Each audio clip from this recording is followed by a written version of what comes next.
कब्रिस्तान पहुंचता है, जनाजे की नमाज होती है, उसको कब्र में उतारा जाता है। उसका बेटा रो रहा है, उसकी बीवी रो रही है, उसके घर वाले रो रहे हैं, मगर कोई ये कहने को तैयार नहीं है। बेटा एक बार भी नहीं कहता है मुझे अपने अब्बा से बड़ी मोहब्बत थी, मेरे अब्बा की बॉडी को रहने दो। बीवी एक बार भी नहीं कहती मुझे अपने शौहर से बहुत प्यार है, मेरे शौहर की डेड बॉडी को रहने दो। 24 घंटे से ज्यादा कोई उसकी डेड बॉडी को रखने के लिए तैयार नहीं है। कोई रखता है क्या? 24 घंटे से ज्यादा कोई डेड बॉडी को रखने के लिए तैयार नहीं है मेरे भाई। इतना बेवैल्यू है, इतना वैल्यूलेस है इंसान, उसकी औकात तब पता चलती है जब उसको मौत आती है।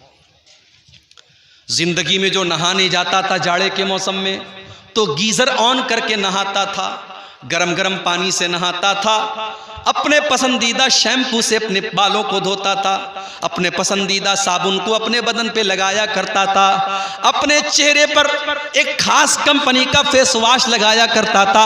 आज इतना बेबस और कमजोर हो चुका है, आज मर चुका है, और आज वो ये भी नहीं कह सकता कि ऐ मुझे नहलाने वाले, मैं तो गर्म पानी से नहाया करता था, तू मुझे ठंडे पानी से क्यों नहला रहा है? मैं तो डब साबुन से नहाया करता था, तू तो साबुन भी नहीं इस्तेमाल कर रहा है। मैं तो फला कंपनी का शैम्पू लगाया करता था, तू मुझे वो शैम्पू क्यों नहीं लगा रहा है? आज इतना बेबस है, इतना कमजोर है, आज दूसरे लोग उसको नहला रहे हैं, उसके बदन से कपड़े उतार रहे हैं, उसको नंगा करके उसको नहला रहे हैं। इतना बेबस है, इतना कमजोर है। उसके पेट में कोई गंदगी है तो गुस्ल करने वाला उसके पेट को दबा करके उसके पेट की गंदगी को निकाल रहा है। मेरे प्यारे साथियों, जरा सोचो, वो दिन हमें और आपको भी देखना है। हमें और आपको भी हमारे मरने के बाद गुस्ल दिया जाएगा, हमारे मरने के बाद हमको कफनाया जाएगा, और उस कफन के कपड़े के अंदर कोई जेब भी नहीं है, कोई पॉकेट भी नहीं है। दुनिया में इंसान अपनी पॉकेट का बड़ा ख्याल रखता था, अपने पैसे का बड़ा ख्याल करता था, अपने पर्स अपना एटीएम कार्ड लेकर के चला करता था, अपने मोबाइल में यूपीआई लेकर के चला करता था। आज कब्र में जा रहा है, कोई एटीएम कार्ड उसके काम आने वाला नहीं है, कोई यूपीआई और फोन पे उसके काम आने वाला नहीं है। आज खाली हाथ वो दुनिया से जा रहा है। कब्रिस्तान पहुंचा, कब्र में उतारा जा रहा है। बेटों ने भी मिट्टी दे करके हाथ झाड़ दिया, घर वालों ने भी, भाइयों ने भी मिट्टी दे करके हाथ झाड़ दिया। गोया के सबने हाथ झाड़ करके ये पैगाम दे दिया कि हम यहां तक तो आपके काम आ गए, अब आगे आप जाने और आपके आमाल जाने। इसीलिए अल्लाह के प्यारे नबी फरमाते हैं, यतबउल मय्यत सलासतुन, जब इंसान का इंतकाल होता है तो 3 चीजें उसके साथ होती हैं, मालुहु व अहलुहु व अमलुहु। एक तो उसका माल होता है, एक उसके घर वाले होते हैं, और एक उसका अमल होता है। अल्लाह के नबी फरमाते हैं कि माल तो मरते ही दूसरों का हो जाता है।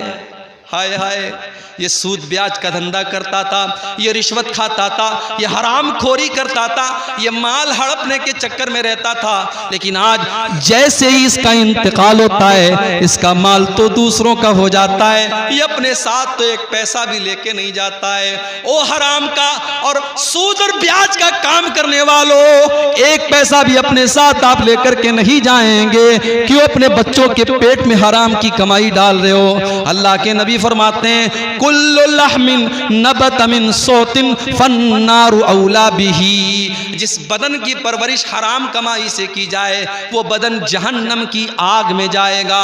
मुझे मालूम है कटिहार और सीमांचल के इलाकों में आज बंधन लोन के नाम से लोन की स्कीम चलाई जा रही है, औरतों के नाम से लोन लिया जा रहा है, और एक बड़ी तादाद में मुसलमान आज लोन ले रहा है और सूद और ब्याज के ऊपर कर्जे ले रहा है। मेरे प्यारे भाइयों, ये हराम की कमाई आप अपने घर में ला करके अपने बच्चों की आखिरत क्यों बर्बाद कर रहे हो? अल्लाह के नबी फरमाते हैं, माल तो मरते ही उसका साथ छोड़ देता है, घर वाले उसके कफन दफन तक उसका साथ देते हैं, उसको नहलाते हैं, उसको कफनाते हैं, उसके तजहीज़ और तकफीन तक उसका साथ देते हैं, उसको कब्र में दफनाने तक उसका साथ देते हैं। लेकिन जब कब्र में चला आया, जब कब्र का सन्नाटा और कब्र की तारीकी में पहुंच गया, तो वहां पर ना उसका माल उसके काम आएगा, ना उसके घर वाले उसके काम आएंगे। वहां पर अगर कोई चीज काम आएगी तो उसका अमल काम आएगा। हम तो इतने कठोर दिल हो गए, हम तो इतने सख्त दिल हो गए कि आज अपने मुर्दों को मिट्टी देते वक्त भी हमारी आंख में डर नहीं होता, हमारे दिल में डर नहीं होता। हम कब्रिस्तान जाने के बाद भी हंसते रहते हैं, हम मुर्दों को दफनाने के टाइम भी हंसते रहते हैं। मेरे प्यारे साथियों, जब कब्रिस्तान जाया करो, जब किसी की कब्र को देखा करो तो सोचा करो कि वो अंजाम आपका भी होने वाला है। आज अब्दुल गफ्फार साहब के चाहने वाले बहुत हैं। आज तकरीर के बाद बहुत से नौजवान मेरे पास आते हैं, शेख साहब एक सेल्फी आपके साथ लेना है, शेख साहब एक फोटो आपके साथ लेना है। बहुत सारे लोग बड़ी मोहब्बत के साथ आकर के कहते हैं, शेख साहब आज तक आपको वीडियो में देखा था, आज पहली बार आपको असली में देख रहा हूँ। बड़ी मोहब्बत करते हैं लोग, बड़ी बड़ी बड़ी बातें करते हैं। मगर जब मैं कब्र में जाऊंगा, जब अल्लाह के यहाँ मेरी नेकियां कम पड़ जाएंगी, मेरे गुनाह ज्यादा पड़ जाएंगे, मुझे कोई चाहने वाला और मुझसे मोहब्बत का कोई दावा करने वाला न कब्र में मेरे काम आएगा, न आखिरत में मेरे काम आएगा। मेरे चाहने वालों की बात छोड़ दो मेरे भाई, मेरी बीवी मेरे काम नहीं आएगी, मेरे बच्चे मेरे काम नहीं आएंगे, मेरे माँ बाप मेरे काम नहीं आएंगे। अल्लाह ने कुरान में नक्शा खींचा, यौमा यफिरुल मरउ मिन अखी व उम्मिही व अबी व साहिबतिही व बनी। क़यामत के दिन इंसान अपनी माँ को देख करके भागेगा, अपने बाप को देख करके भागेगा, अपनी बीवी को देख करके भागेगा, अपने बच्चों को देख करके भागेगा। क़यामत का दिन तो इस कदर नफ्सी नफ्सी का आलम होगा कि अल्लाह ने कुरान के 29वें पारे में फरमाया, यवद्दुल मुजरिमु लौ यफ्तदी मिन अज़ाबि यौमिज़िन बिबनी व साहिबतिही व अखी। क़यामत के दिन इंसान ये कहेगा, आए अल्लाह मेरे बच्चों को तू ले ले, मुझे छोड़ दे, मेरे माँ बाप को तू ले ले, मुझे छोड़ दे, आए अल्लाह मेरी जगह मेरी बीवी को तू सजा दे दे, लेकिन मुझको छोड़ दे। लेकिन अल्लाह फरमाएगा, नहीं नहीं, हमारी बारगाह में ऐसा नहीं हो सकता। ला तज़िरु वाज़िरतुन विज़रा उख़रा। क़यामत के दिन कोई किसी का बोझ नहीं उठाएगा। वो दिन होगा क़यामत का दिन। उस दिन का डर आज हमारे दिलों से मेरे भाइयों निकल चुका है। हजरत उमर फारूक को देखो, फजर की नमाज पढ़ा रहे हैं। आपको तो फजर की नमाज का पता भी नहीं होगा। जलसे में 1000 लोग आते हैं और फजर की जब अजान होती है, अस्सलातु खैरुम मिनन नौम की सदाएं बुलंद होती हैं। मस्जिद में जाकर के देखो तो 8-10 लोगों के अलावा कोई नजर नहीं आता। रात रात भर उर्दू में और बंगला में तकरीर सुनने वाले और बड़े बड़े शायरों से अल्लाह के नबी की तारीफ सुनने वाले फजर की नमाज में ख्वाब खरगोश के मजे ले रहे हैं, सो रहे हैं, और फजर की नमाज में वो हाजिर नहीं है। मेरे प्यारे साथियों, मेरे प्यारे साथियों, नमाज के बगैर आप इस्लाम का तसव्वुर भी कैसे कर सकते हैं। उमर फारूक मुसलमानों के खलीफा हैं और फजर की नमाज पढ़ा रहे हैं, फजर की नमाज पढ़ा रहे हैं, और आगे की सफ में, पहली सफ में अबू लूलू फिरोज नाम का एक आदमी जो पारसी मजहब का मानने वाला है, मुसलमान नहीं है, पारसी मजहब का मानने वाला है। हजरत उमर के खिलाफ उसके दिल में दुश्मनी है। वो खंजर लेकर के आया है और पहली सफ में वो शामिल है और उसका मकसद हजरत उमर के ऊपर अटैक करना है। जैसे ही हजरत उमर ने नमाज शुरू की, वो आगे बढ़ा, उसने हजरत उमर के ऊपर अटैक किया और हजरत उमर के नाफ के पास उसने हमला किया। खून की धार बहने लगी, हजरत उमर तड़प करके मुसल्ले के ऊपर गिर जाते हैं, लेकिन नमाज नहीं रुकती है, नमाज नहीं रुकती है। हजरत उमर मुसल्ले पर गिरने के पहले अपने ठीक पीछे अब्दुर्रहमान इब्न औफ का हाथ पकड़ करके उनको आगे बढ़ाते हैं। हजरत उमर फारूक नीचे तड़प रहे हैं, उनके पेट से खून बह रहा है, मगर नमाज नहीं रुकी है। मुसलमानों की नमाज जारी है, कंटिन्यू है। अबू लूलू ने हजरत उमर के ऊपर हमला किया, उसके बाद 3-4 और लोगों के ऊपर भी उसने हमला किया, और जब उसको ये लगा कि अब वो पकड़ लिया जाएगा, उसने खुद के ऊपर हमला करके सुसाइड भी कर लिया। ये सारा मामला पहली सफ में हो रहा है, पीछे के लोगों को कुछ पता भी नहीं है। अब्दुर्रहमान इब्न औफ ने हल्की नमाज पढ़ाई, फजर की नमाज पढ़ाई, और नमाज के बाद जब हजरत उमर को उठा करके घर लेके जाया गया, डॉक्टरों ने देखा, तबीबों ने देखा, हकीमों ने देखा, कहा कि अमीरुल मोमिनीन, अब आपके बचने का चांस नहीं है, आपकी अकड़ियां कट चुकी हैं, अब आपका आखिरी टाइम आ चुका है, अब आपके इंतकाल का टाइम आ चुका है। मेरे प्यारे साथियों, उमर फारूक कौन है? उमर फारूक वो सहाबी हैं कि अल्लाह के नबी कहा करते थे, अय उमर, जिस गली से तुम गुजर जाते हो उस गली से शैतान भाग जाता है। ये मकाम था हजरत उमर का। आज आखिरी टाइम में बिस्तरे मर के ऊपर पड़े हैं और चेहरे के ऊपर घबराहट के आसार हैं, चेहरे पर घबराहट के आसार हैं। अब्दुल्ला बिन अब्बास आते हैं और कहते हैं कि अय अमीरुल मोमिनीन, आप इतना घबराए हुए क्यों हैं? क्या बात है, इतना घबराए हुए क्यों हैं? अय अमीरुल मोमिनीन, आप तो अल्लाह के नबी के ऊपर ईमान लाए, आपने इस्लाम कबूल किया, और जब अल्लाह के नबी के ऊपर आप इस्लाम लाए तो आपने इस्लाम के लिए बहुत कारनामे अंजाम दिए, और जब अल्लाह के नबी दुनिया से गए तो आपसे राज़ी थे, आपसे खुश थे, और जब हज़रत अबू बकर सिद्दीक़ का दौर आया आपने उनका भी साथ दिया, और जब वो इस दुनिया से गए तो आपसे खुश थे, आपसे राज़ी थे। फिर ए उमर फारूक, आपका दौर आया और आपने बड़े अच्छे तरीके से हुकूमत की है, और आज आप दुनिया से जा रहे हैं तो आपसे लोग राज़ी हैं, इसलिए आपको परेशान होने की कोई ज़रूरत नहीं है। ज़रा तसव्वुर करो मेरे प्यारे साथियों कि आखिरत की फ़िक्र जब इंसान को होती है तो जितने भी नेकी और तकवा के आला मेयार पर पहुंच जाए उसे डर होता है कि अल्लाह को वो क्या मुंह दिखाएगा। हज़रत उमर फारूक रज़ी अल्लाह ताला अन्हु जवाब देते हैं, अय अब्दुल्ला बिन अब्बास, अगर मैंने अपने नबी का साथ दिया, अगर मैं अपने नबी के ऊपर ईमान लाया, अगर मैंने अबू बकर का साथ दिया, फ़ज़ालिका मिन मन्निल्लाहि अलैया, तो ये तो अल्लाह का मेरे ऊपर एहसान था, ये तो अल्लाह का मेरे ऊपर करम था, इसमें मेरा कोई रोल नहीं था, मेरा कोई किरदार नहीं था। अय अब्दुल्ला, मुझे डर है तो इसी बात का डर है, जब मेरा दौरे हुकूमत आया पता नहीं मेरे कौन से फैसले ऐसे रहे होंगे जो अल्लाह को पसंद आए होंगे, और कौन से ऐसे फैसले रहे होंगे जो अल्लाह को नापसंद रहे होंगे।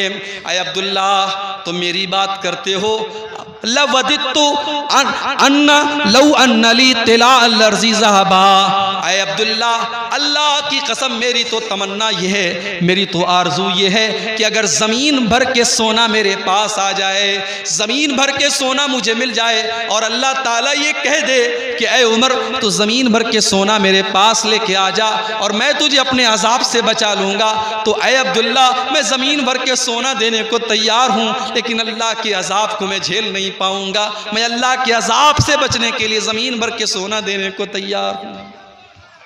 मेरे प्यारे साथियों, उमर फारूक को तो अपनी आखिरत की इतनी फ़िक्र है और हमें अपनी आखिरत की कोई फ़िक्र नहीं है। आज मकान बनवाने के लिए हम कितने परेशान हैं, आज अपने बच्चों का फ्यूचर बनाने के लिए हम कितने परेशान हैं, लेकिन उन बच्चों की आखिरत बनाने के लिए हमें कोई चिंता नहीं है। अल्लाह ने कुरान में फरमाया, या अय्युहल्लज़ीना आमनू कू अनफुसकुम व अहलीकुम नारा, ऐ ईमान वालो, अपने आप को और अपने घर वालों को जहन्नम की आग से बचाओ। इंसान को अपनी फैमिली से प्यार होता है मेरे भाई, इंसान को अपने बच्चों से प्यार होता है। बच्चे की उंगली कट जाए बाप बेचैन हो जाता है, बच्चों को खरोंच आ जाए मां की आंखों से आंसू निकल जाते हैं। अल्लाह फरमा रहा है, ऐ ईमान वालो, तुम्हें अपने परिवार से इतनी मोहब्बत है, अपनी फैमिली से इतनी मोहब्बत है, अपने बाल बच्चों से इतनी मोहब्बत है। या अय्युहल्लज़ीना आमनू कू अनफुसकुम व अहलीकुम नारा, ऐ ईमान वालो, अपने आप को और अपने घर वालों को जहन्नम की आग से बचाओ। हमारी लड़कियां जवान हो गई, हमने उनको दुनिया की तालीम दे दी, ग्रेजुएट बना दिया, इंटर पास करा दिया, बहुत ज़रूरी है। मैं दुनिया की तालीम का भी कायल हूँ। आपके सीमांचल के इलाके में मुसलमान आज दुनिया की तालीम में भी पीछे हैं। आप दुनिया की तालीम अपने बच्चों को दिलाओ। एजुकेशन बहुत ज़रूरी है, तालीम बहुत ज़रूरी है, शिक्षा बहुत ज़रूरी है। आप अपने बच्चों को दुनिया की तालीम दिलाओ। मगर एक मशवरा मैं दे के जाता हूँ, आपको अच्छा लगे तो अमल कर लेना, अच्छा ना लगे तो कोई बात नहीं है। मैंने मुंबई के अंदर भी देखा, मैंने कलकत्ता के अंदर भी देखा, मैंने बेंगलोर के अंदर भी देखा कि बड़े बड़े करोड़पति बाप के बच्चे जो स्कूल में पढ़ रहे हैं, जाहिर है स्कूलों का अपना एक सिलेबस होता है, स्कूल में बच्चा अंग्रेजी पढ़ रहा है, हिंदी पढ़ रहा है, मराठी पढ़ रहा है, साइंस पढ़ रहा है, मैथ पढ़ रहा है, सब कुछ पढ़ रहा है, मगर वहां बच्चे को कुरान पढ़ाने वाला कोई नहीं है। स्कूल में बच्चे को अल्लाह के बारे में बताने वाला कोई नहीं है, रसूल के बारे में बताने वाला कोई नहीं है। मैंने बंबई के अंदर देखा, मैंने बेंगलोर के अंदर देखा, मैंने मद्रास के अंदर देखा कि मस्जिदों के अंदर छोटे छोटे मकतब चल रहे हैं। मौलवी साहब जो मस्जिद में इमामत कराते हैं, उनको इमामत की तनख्वाह अगर 10,000 रुपये दी जाती है, आपके सीमांचल में मैं जानता हूँ मस्जिदों के इमामों की तनख्वाहें बहुत मामूली होती हैं, लेकिन बड़े बड़े शहरों में जहाँ 10-15 हज़ार उनको इमाम की तनख्वाह दी जाती है, वहाँ इमाम को इमामत के साथ साथ ये ड्यूटी भी दी जाती है कि आपको बच्चों को मकतब में कुरान पढ़ाना है, नबी की बातें बताना है। बाकायदा स्कूलों के बच्चे 1 घंटे के लिए 2 घंटे के लिए मस्जिद में आकर के मौलवी साहब से दीन की बेसिक बातें सीख लेते हैं। अब वो बच्चा स्कूल में पढ़ करके जब डॉक्टर बनता है, जब इंजीनियर बनता है, जब वकील बनता है, तो उसके दिमाग के अंदर उसने बचपन में मौलवी साहब से जो दीन की बुनियादी बातें सीखी थी, उसने अल्लाह के बारे में जाना था, उसने रसूल के बारे में जाना था, उसने आखिरत के बारे में जाना था, उसने नमाज का तरीका सीखा था, उसने नमाज की दुआएं सीखी थी। उस बच्चे के दिमाग में वो सारी बातें हमेशा के लिए फिट हो जाती हैं। और जब वो बच्चा जिंदगी के किसी भी मैदान में जाता है तो वो अपने इस्लाम को, अपने ईमान को, अपने कुरान को, अपनी नमाज को नहीं भूलता है। मेरे प्यारे साथियों, आज मुसलमान लड़कियां अगर गैरों के साथ फरार हो रही हैं और बाकायदा एक साजिश के तहत उनको इस्लाम से निकाल करके उनको मुर्तद बनाया जा रहा है और उनके साथ साजिश रच करके उनकी इज्जत का सौदा किया जा रहा है, तो उसके बहुत बड़े जिम्मेदार हम और आप हैं। हमने अपनी बच्चियों को दीन की तालीम नहीं दी, हमने अपने बच्चों को दीन की तालीम नहीं दी। सीमांचल में गांव-गांव में मदरसे हैं, मगर मदरसे में सारे लोग तो अपने बच्चों को नहीं पढ़ाते, सारे लोग तो अपने बच्चों को मदरसे में पढ़ाने को तैयार नहीं है। हमारा बच्चा मदरसे में नहीं पढ़ेगा, मदरसे का खाना हमारा बच्चा नहीं खाएगा। मदरसे में बड़े गरीब घरों का बच्चा, बड़े मिडिल क्लास का बच्चा पढ़ता है, अमीर लोग तो अपने बच्चों को मदरसों में नहीं पढ़ाते हैं। मेरे प्यारे साथियों, अगर अल्लाह ने आपको दौलत दी है तो आप अपने बच्चों को कॉन्वेंट स्कूल में और आला स्कूल में पढ़ाने के साथ साथ अपने बच्चों और बच्चियों को दीन की तालीम भी दिलाइए। कू अनफुसकुम व अहलीकुम नारा, ऐ ईमान वालों, अपने आप को और अपने घर वालों को जहन्नम की आग से बचाओ। और जानते हो जहन्नम की आग कैसी होगी? फरमाया कि जहन्नम की आग पेट्रोल से नहीं जलेगी, जहन्नम की आग डीजल से नहीं जलेगी, जहन्नम की आग कोयले से नहीं जलेगी। वक़ूदुहन नास वल हिजारा, जहन्नम की आग तो इंसानों से जलेगी और पत्थरों से जलेगी।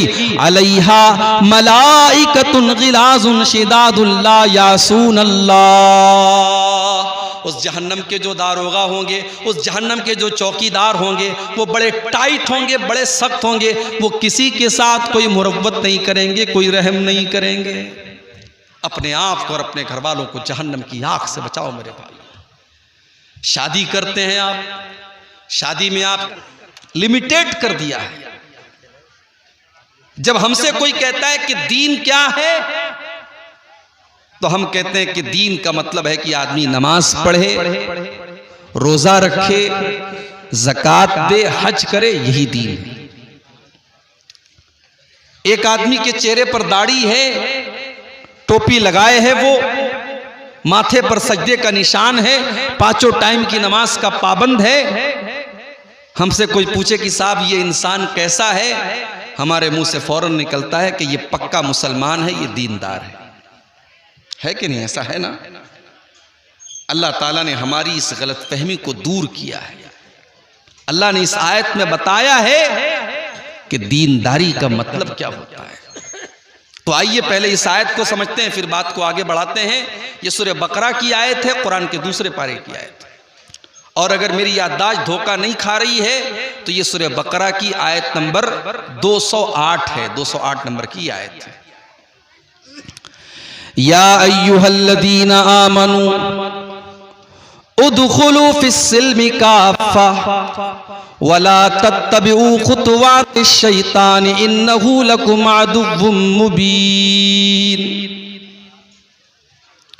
ऐ ईमान वालो, ऐ वो लोगो जो अपने आप को मुसलमान और मोमिन करार देते हो, अपने आप को मुसलमान समझते हो, ऐ मेरे आखिरी नबी का कलमा पढ़ने वालों और इस्लाम के साथ अपना रिश्ता जोड़ने वाले मुसलमानों, या अय्युहल्लज़ीना आमनू, ऐ ईमान वालो, उदखुलू फिस्सिल्मि काफ़ा, तुम इस्लाम के अंदर पूरे के पूरे दाखिल हो जाओ। तुम आधे अधूरे मुसलमान न बनो, तुम सिर्फ नमाज पढ़ने वाले मुसलमान न बनो, तुम सिर्फ दाढ़ी रखने वाले मुसलमान न बनो, तुम सिर्फ शक्ल सूरत वाले मुसलमान न बनो। उदखुलू फिस्सिल्मि काफ़ा, तुम इस्लाम के अंदर पूरे के पूरे दाखिल हो जाओ। जब तुम मस्जिद में जाते हो, 5 टाइम की नमाज तुम पढ़ते हो और अपने आप को ये समझते हो कि तुम इस्लाम के अंदर दाखिल हो, तो जब तुम मार्केट के अंदर कारोबार करने जाते हो, जब तुम दुकान खोल करके बैठते हो, जब तुम बिजनेस करते हो, जब तुम व्यापार करते हो, तो अपने कारोबार के अंदर भी तुम मुसलमान बनो। जब तुम किसी के साथ लेन देन का मामला करते हो, जब तुम किसी से पैसे का लेन देन करते हो, तो वहां पर भी तुम मुसलमान बनो। तुम्हारा अखलाक कैसा है, तुम्हारा व्यवहार कैसा है, तुम्हारा लोगों के साथ सलूक कैसा है, तुम उस सलूक और अखलाक के अंदर भी मुसलमान बनो। या अय्युहल्लज़ीना आमनू उदखुलू फिस्सिल्मि काफ़ा। मुसलमान तो ऐसे भी हैं। 25 दिसंबर की रात आई, फेसबुक के ऊपर नाम के साथ खान लगा हुआ है, नाम के साथ अंसारी लगा हुआ है, नाम के साथ शेख लगा हुआ है, नाम के अंदर मोहम्मद और अहमद लगा हुआ है, इस्लामी नाम है, मुसलमान घराने से ताल्लुक रखने वाला लड़का और लड़की आज फेसबुक के ऊपर आज लोगों को क्रिसमस की मुबारकबाद दे रहा है। जाकर देख लीजिए आप, बहुत सारे आपके अररिया के भी नौजवान होंगे, वो भाईचारा दिखाने के लिए, वो अपने गैर मुस्लिम भाइयों से दोस्ती दिखाने के लिए और ये दिखाने के लिए कि हम कट्टर नहीं हैं, हम तो बड़े सेकुलर लोग हैं, हम तो बड़े लिबरल लोग हैं, हम तो बड़े साफ सुथरे जहन के लोग हैं, हमें मौलवियों ने पट्टी नहीं पढ़ाई है, हम तो ईद का त्यौहार भी मनाते हैं और हम क्रिसमस और दिवाली की मुबारकबाद भी देते हैं। आज कितने मुसलमान हैं जो मैरी क्रिसमस लिख करके अपने फेसबुक के ऊपर और अपने व्हाट्सएप के स्टेटस के ऊपर डाल रहे हैं। क्या आपको पता है कि इस क्रिसमस की मुबारकबाद दे करके आप क्या साबित करना चाहते हैं? हमारे वो ईसाई भाई जो क्रिसमस का त्यौहार मनाते हैं, कभी आपने मालूम किया कि वो क्रिसमस क्यों मनाते हैं? उनका यह अकीदा है कि आज ही के दिन हजरत ईसा पैदा हुए, लेकिन माफ कीजिए, हम तो ईसा अलैहिस्सलाम को अल्लाह का बंदा मानते हैं, अल्लाह का रसूल मानते हैं, मगर ईसाई से आप जा करके पूछो तुम ईसा को क्या मानते हो, तो वो कहता है कि Jesus is son of God. वो जवाब देगा Jesus is son of God. वो कहेगा कि ईसा मसीह तो अल्लाह के बेटे हैं, अल्लाह ने नऊज़ुबिल्लाह अपने बेटे को ईसा बना करके दुनिया में भेजा। मेरे प्यारे साथियों, इसका मतलब ये हुआ कि क्रिसमस मनाने वाला ये अकीदा रखता है कि आज के दिन अल्लाह ताला का बेटा पैदा हुआ और इससे बड़ी गाली अल्लाह के नजदीक कोई नहीं है। शराब पीने वाला, ज़िना करने वाला, चोरी करने वाला, कत्ल करने वाला उतना बड़ा पाप नहीं करता है जितना बड़ा पाप अल्लाह ताला के लिए किसी को बेटा बनाने वाला करता है। इसीलिए अल्लाह ताला ने कुरान की सबसे छोटी सूरत में हमको ये अकीदा सिखा दिया और इस सूरत का नाम सूरह इखलास भी रखा गया और इस सूरत को 1/3 कुरान के बराबर भी करार दिया गया। कुल हुवल्लाहु अहद अल्लाहुस समद लम यलिद वलम यूलद वलम यकुल लहू कुफुवन अहद। ऐ नबी, आप ऐलान कर दीजिए अल्लाह एक है, अल्लाहुस समद, अल्लाह बेनियाज है, अल्लाह को किसी के सहारे की जरूरत नहीं है, अल्लाह को किसी की मदद की जरूरत नहीं है। लम यलिद वलम यूलद, न तो उसने किसी को जन्म दिया है, न उसको किसी ने जन्म दिया है, न उसका कोई बेटा है, न वो किसी का बेटा है। वलम यकुल लहू कुफुवन अहद, और उसके बराबर और उसका हमसर भी कोई नहीं है। ये अकीदा है हमारा। हमारे यहाँ 4 साल के बच्चे को सूरह इखलास याद होती है। जो सूरह इखलास को याद करेगा और सूरह इखलास का मतलब समझेगा, वो फेसबुक के ऊपर मैरी क्रिसमस नहीं लिख सकता, वो क्रिसमस की मुबारकबाद नहीं दे सकता, जिसने ये अकीदा बचपन से पढ़ा हो, लम यलिद वलम यूलद, कि अल्लाह का कोई बेटा नहीं, अल्लाह किसी का बेटा नहीं, वो क्रिसमस की मुबारकबाद नहीं दे सकता। मगर अफसोस तो इसी बात का है मेरे भाई, हमने जलसे तो बहुत कराए सीमांचल में, शायद साल भर में अगर हम गिनती करेंगे तो आपके अररिया के अंदर कम से कम कई 100 जलसे होते होंगे। आपने जलसा तो करा लिया, हजारों की पब्लिक तो आपने इकट्ठा कर ली, मगर दीन का इल्म क्या है, माफ कीजिए, ये आपके पास इसकी कोई नॉलेज नहीं है। दीन के इल्म के नाम पर आप जीरो हैं। जलसा भी आप सुनते हैं तो मनोरंजन के लिए, तकरीरें सुनने के लिए आते हैं तो इंटरटेनमेंट के लिए, जो जितना आपको हंसा दे, जो जितना आपकी आंखों में आंसू दिला दे, जो आपके मन की बातें कर दे, जो आपके जज्बात के साथ खेल ले, उससे बेहतरीन कोई शायर नहीं, उससे बेहतरीन कोई मुकर्रिर नहीं, उससे ज्यादा महबूब आपके नजदीक कोई नहीं। आपने तो जलसों को भी इंटरटेनमेंट का जरिया बना दिया। मेरी बातें बुरी लगे लगती रहे, मैं परवाह नहीं करता। मैं हर जलसे में और तकरीर में, सीमांचल के जलसों में ये बात कहता कि आप अपने जलसों की दशा को बदलिए, आप अपने जलसों की हालत को बदलिए। कल मेरा प्रोग्राम था कलियाचक में, बंगाल में। आप यकीन कीजिए, जिन साहब के घर में मेहमान बन के गया था, दरवाजे पर दाखिल होते ही मैंने मकान के टाइल पर देखा तो अजमेर शरीफ का फोटो बना हुआ है और ऊपर लिखा हुआ है ख्वाजा गरीब नवाज। ये उनके मकान की टाइल के ऊपर ये तस्वीर लगी है। मुझे बड़ा अचंबा हुआ, हैरत हुई। मैंने पूछा कि भाई साहब, ये जिसके मकान में मैं आया हूँ, ये मसलक के एतबार से क्या है, ये कौन से मसलक से ताल्लुक़ रखते हैं? जवाब मिला, ये बड़े पक्के अहले हदीस हैं।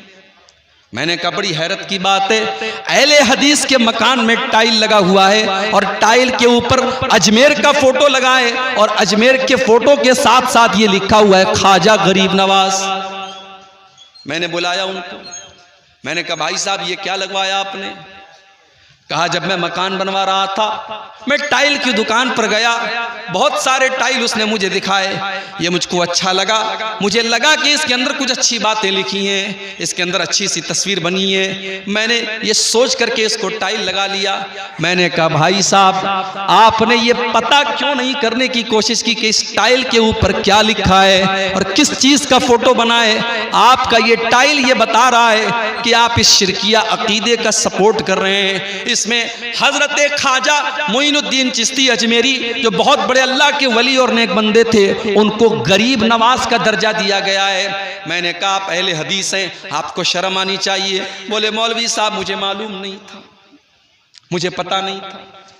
मैंने कहा मैं उम्मीद करता हूं कि अगली बार जब मैं आऊंगा तो आपके मकान का ये टाइल निकल करके दूसरा इसकी जगह लगा होगा। ये हालत है आज बंगाल के और सीमांचल के इलाकों की मेरे प्यारे साथियों, जहां हर साल हजारों की तादाद में जलसे होते हैं। अगर ये जलसे हो रहे हैं और आपके दीनी शऊर के अंदर कोई इजाफा नहीं हो रहा है, आपके दीन की नॉलेज में कोई इजाफा नहीं हो रहा है, आपको तौहीद का मतलब नहीं पता, आपको नमाज का तरीका नहीं पता, आपको अपनी आखिरत के बारे में कोई एहसास नहीं है, तो मेरे भाइयों फिर इन जलसों का बंद हो जाना बेहतर है, इन प्रोग्रामों का बंद हो जाना बेहतर है। या अय्युहल्लज़ीना आमनू उदखुलू फिस्सिल्मि काफ़ा, ऐ ईमान वालो तुम इस्लाम के अंदर पूरे के पूरे दाखिल हो जाओ, तुम पूरे के पूरे मुसलमान बनो, तुम आधे अधूरे मुसलमान न बनो, तुम इनकम्प्लीट मुसलमान न बनो, तुम कंप्लीट मुसलमान बनो। क्रिसमस की मुबारकबाद दे रहा है। जानते हो अल्लाह ताला को ये बात इतनी ज्यादा नापसंद है, इतनी ज्यादा नापसंद है कि अल्लाह ने सूरह मरियम के अंदर फरमाया वक़ालु इत्तख़ज़र रहमान वलदा लक़द जीतुम शैअन इद्दा तकादुस समावातु यतफ़त्तरन मिन्हु व तनशक़्क़ुल अर्ज़ु व तख़िर्रुल जिबालु हद्दा अन दअू लिर्रहमानि वलदा। ओ लोगो, तुम कितने बड़े नादान हो, तुमने अल्लाह का बेटा बनाना शुरू कर दिया। ये आसमान फट जाए, ये जमीन फट जाए, ये बड़े बड़े पहाड़ गिर जाए, ये इतनी बड़ी बात नहीं होगी जितनी खतरनाक बात तुम अपने मुंह से निकालते हो कि रहमान ने किसी को अपना बेटा बना लिया, अल्लाह ने किसी को अपना बेटा बना लिया।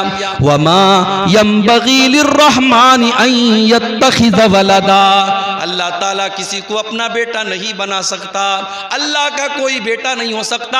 इन कुल्लु मन फिस समावाति वल अर्दी इल्ला आतिर रहमानी अबदा। कल कयामत का दिन होगा, कल कयामत का दिन होगा और दुनिया के बड़े बड़े बादशाह अल्लाह के दरबार में हाजिर होंगे।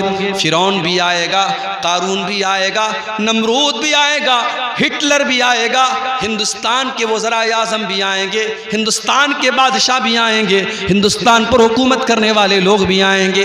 वो लोग भी आएंगे जिनके बारे में शायर ने कहा था कुर्सी है तुम्हारा ये जनाजा तो नहीं है, कुछ कर नहीं सकते तो उतर क्यों नहीं जाते।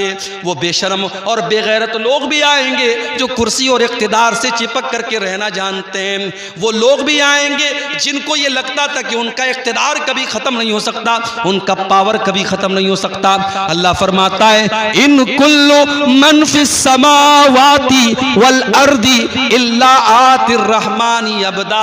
जमीन व आसमान में जितने लोग हैं सब के सब अल्लाह की बारगाह में आएंगे और अल्लाह के बंदे बन करके आएंगे।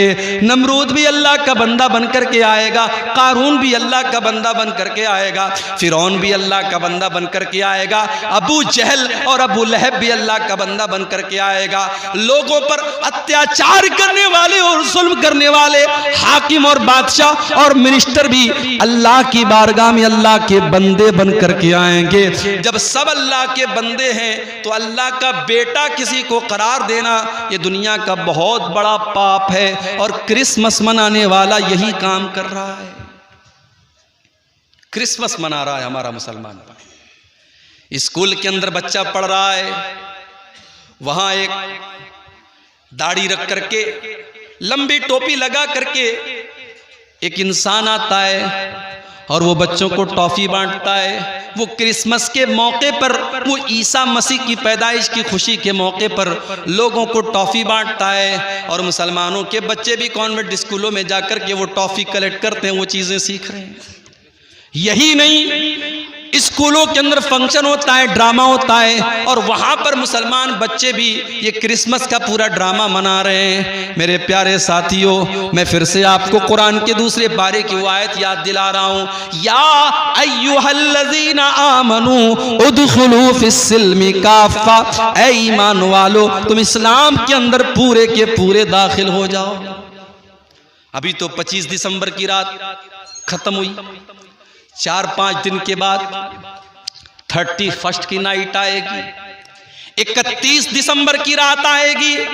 साल भर में जितनी शराब नहीं पी जाती उतनी उस एक रात में पी जाती है। साल भर में जितना ज़िना नहीं होता उस एक रात में होता है। साल भर में जितना नाच गाना नहीं होता उस एक रात में होता है। आपके पूर्णिया में, आपके अररिया में, आपके फॉरबिसगंज में, आपके कटिहार में, आपके पटना में, आपके तमाम बड़े बड़े शहरों में जो 5 स्टार होटल हैं वहाँ प्रोग्राम होते हैं। वहाँ नाचने वाली नचनिया को बुलाया जाता है, वहाँ डांस करने वाली डांसर को बुलाया जाता है और आपको जान करके हैरत होगी 20-20 हज़ार के टिकट वहां पर होते हैं और हमारा मुसलमान नौजवान टिकट की लाइन में लग करके वो टिकट खरीदता है और हैप्पी न्यू ईयर का जश्न मनाने जाता है। वज़ा में तुम हो नसारा तो तमद्दुन में हुनूद, ये मुसलमान है जिन्हें देख के शर्माए यहूद। अरे हमारा तो इस्लामी कैलेंडर मुहर्रम के महीने से शुरू होता है, हमारा इस्लामी कैलेंडर मुहर्रम के महीने से शुरू होता है और हमें तो मुहर्रम के महीने में भी नया साल मनाने की इजाज़त नहीं दी गई। हमें तो वहाँ पर भी नया साल मनाने की कोई रस्म नहीं निभाना है। ये कैलेंडर तो हमारा कैलेंडर भी नहीं है। बेगाने की शादी में अब्दुल्ला दीवाना, हम अंग्रेज़ी कैलेंडर का नया साल का जश्न मना रहे हैं, हम हैप्पी न्यू ईयर लिख रहे हैं, हम फेसबुक के ऊपर लोगों को मुबारकबाद दे रहे हैं, हम व्हाट्सएप के ऊपर लोगों को मुबारकबाद दे रहे हैं, जबकि ये मुबारकबाद का टाइम नहीं है। अगर आपकी जिंदगी से सन 2022 खत्म हो रहा है और सन 2023 शुरू हो रहा है तो ये कोई खुशी की बात नहीं है, ये तो सोचने की बात है, ये तो रोने का मकाम है, ये तो गौर करने का मकाम है कि आप तो अपनी जिंदगी के 1 साल को आपने और गंवा दिया। आप तो अपनी मौत से कदम और करीब हो गए। आपकी जिंदगी की किताब से एक वर्क अल्लाह ताला ने और निकाल दिया और आपकी जिंदगी की ईंट से एक और जिंदगी की इमारत से एक ईंट और गिर गई। होना तो ये चाहिए था, आप अपना जायजा लेते, आप अपने गिरेबान में झांकते और सोचते कि 2022 में मैं नमाज नहीं पढ़ता था, चलो 2023 शुरू हो रहा है, नया साल शुरू हो रहा है, आए अल्लाह मैं तुझसे वादा करता हूं कि अब इस नए साल में मैं 5 टाइम की नमाज पढ़ूंगा। आप कुरान नहीं पढ़ते थे। होना तो ये चाहिए था, साल पलट रहा है तो आप अपनी इस कमी को दूर करते, आप अपनी जुबान से गाली निकालते थे, आप अल्लाह से वादा करें, अय अल्लाह सन 2023 शुरू हो रहा है, अय अल्लाह मैं वादा करता हूं कि अब मैं अपनी जुबान को गाली से बचाऊंगा। मैं गुटखा खाता था, मैं नशा करता था, अय अल्लाह मैं अपनी जान के ऊपर जुल्म किया करता था, अय अल्लाह 1 साल और मेरी जिंदगी का जा रहा है और एक नया साल मेरी जिंदगी में आ रहा है, अय अल्लाह मैं तुझसे वादा करता हूं कि अब मैं नशे को छोड़ दूंगा, मैं गुटखा खाना छोड़ दूंगा, मैं हराम काम करना छोड़ दूंगा। होना तो ये चाहिए था कि हम अपनी कमियों को तलाश करते, अपनी कोताहियों को तलाश करते और अपनी कमियों पर कंट्रोल पाते, मगर उल्टा मामला है, यहाँ तो शराब पी करके और डांस करके और नाच गाना करके नए साल का जश्न मनाया जा रहा है। मेरे नौजवान साथियों, ये जवानी आपको बड़ी कीमती मिली है। अल्लाह की कसम, जवानी के अंदर जो कर सकते हैं आप वो बुढ़ापे में नहीं कर पाएंगे। इसीलिए अल्लाह के नबी फरमाते हैं कल क़यामत के दिन जब सूरज 1 मील की दूरी पर होगा और सारी कायनात गर्मी से बेहाल होगी, अल्लाह ताला अपने कुछ खुशनसीब बंदों को अपने अर्श का साया देगा। उन खुशनसीब बंदों में एक इंसान वो भी होगा, वह शाबुन नशा फी इबादतिल्लाह, वो नौजवान जिसने अपनी जवानी को अल्लाह की इबादत में गुजारा होगा, जिसकी जवानी में उसने नमाज की पाबंदी की होगी। आज कितने लोग हैं, करोड़ों के मालिक हैं, करोड़ों के मालिक हैं, मगर हज नहीं करते। पूछो साहब हज क्यों नहीं करते? कहते अरे यार अभी लड़की की शादी करना है, अभी मकान बनाना है, अभी ये करना है वो करना है। मेरे प्यारे साथियों, ये कहाँ लिखा है कि सारे काम निपटा करके आप हज करने जाएं? आपके पास अगर माल है, पैसा है, दौलत है तो आपके ऊपर हज फर्ज हो चुका है। अल्लाह ताला के यहाँ आप ये कह करके अपना दामन नहीं बचा पाएंगे, हमारी तो बेटी की शादी नहीं हुई थी, हमारा तो मकान नहीं बना था, हमारा तो ये काम नहीं हुआ था। अगर आपके पास इतना माल है कि आप अल्लाह के घर का हज कर सकते हैं तो जिंदगी में हज करना फर्ज है। जितना मुमकिन हो, जितना जल्दी मुमकिन हो उतना जल्दी हज कर लीजिए आप। जिंदगी और मौत का कोई भरोसा नहीं है मेरे भाई। बेचारा कोरोना परेशान था, अभी वो आकर के गया था।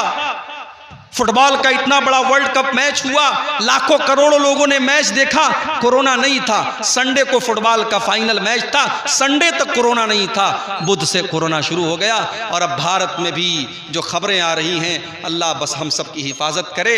लोगों की कमर पिछले लॉकडाउन में ऑलरेडी टूट चुकी है, अल्लाह किसी और लॉकडाउन से हम सब की हिफाजत करे मेरे भाइयों।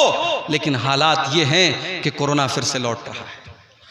एक ऐसे दौर में हम और आप जिंदगी गुजार रहे हैं जहां जिंदगी और मौत का कोई भरोसा नहीं है। मौत एक कदम की दूरी पर है हमसे और आपसे, कब आपकी बाइक का बैलेंस डिसबैलेंस हो जाए, कब आपकी कार का एक्सीलेटर काम करना बंद कर दे, कब आपकी कार का ब्रेक फेल हो जाए, कब आपके साथ कोई हादसा हो जाए, कब कौन सी बीमारी आए और आपको आपका काम खत्म कर दे। मेरे प्यारे साथियों, इंसान की जिंदगी पानी का बुलबुला है। अल्लाह ताला का फैसला आता है और इंसान इस दुनिया से चला जाता है। बड़े बड़े ताकत वाले लोगों की ताकत खत्म हो जाती है। जिनकी दौलत का पर उनको बड़ा नाज था, जिनको अपनी ताकत पर बड़ा नाज था, जिनको अपनी प्रॉपर्टी पर बड़ा नाज था, जैसे उनका इंतकाल होता है, उनकी मौत होती है, उनकी सांसें उखड़ती हैं, सारा माल तो दूसरों का हो जाता है, सारी प्रॉपर्टी तो दूसरों की हो जाती है और अपने साथ वो एक पैसा भी कब्र में लेकर के नहीं जा सकता। ब्रांडेड करने वाले और ब्रांडेड कपड़ा पहनने वाले भी मरने के बाद उनका कपड़ा उनके कमरे में पड़ा है और कोई उनके कपड़े को पहनने वाला नहीं है। अपनी 4 व्हीलर गाड़ी में, अपनी फॉर्च्यूनर गाड़ी में सारे गांव में अपनी धाक जमा करके चलने वाला जब इंतकाल हो जाता है, जब मौत हो जाती है, तो 4 लोगों के जनाजे, 4 लोगों के कंधे पर उसका जनाजा जाता है। इतना बेबस हो जाता है, इतना कमजोर हो जाता है कि 4 लोगों के सहारे वो कब्रिस्तान जाता है। वो अपने पैरों से चलकर के कब्रिस्तान भी नहीं जा सकता। कब्रिस्तान पहुंचता है, जनाजे की नमाज होती है, उसको कब्र में उतारा जाता है। उसका बेटा रो रहा है, उसकी बीवी रो रही है, उसके घर वाले रो रहे हैं, मगर कोई ये कहने को तैयार नहीं है। बेटा एक बार भी नहीं कहता है मुझे अपने अब्बा से बड़ी मोहब्बत थी। कि सीमांचल के इलाके में मैं जानता हूं, मैंने देखा है, बड़े बड़े मौलवियों को मैंने देखा है कि वो भी जहेज ले रहे हैं, 100 200 लोगों से बारात लेके जा रहे हैं। लेकिन अल्लाह का फजल व करम है कि ऐसे नौजवान भी हमने देखे हैं। अभी आज ही एक नौजवान से मुलाकात हुई, उसने कहा मौलवी साहब मैंने 1 पैसे का जहेज नहीं लिया। हम लोग टोटल 9 लोग गए थे, हम लड़की को विदा करके लेके चले आए, बड़ी खुशी हुई, मैंने मुबारकबाद दी।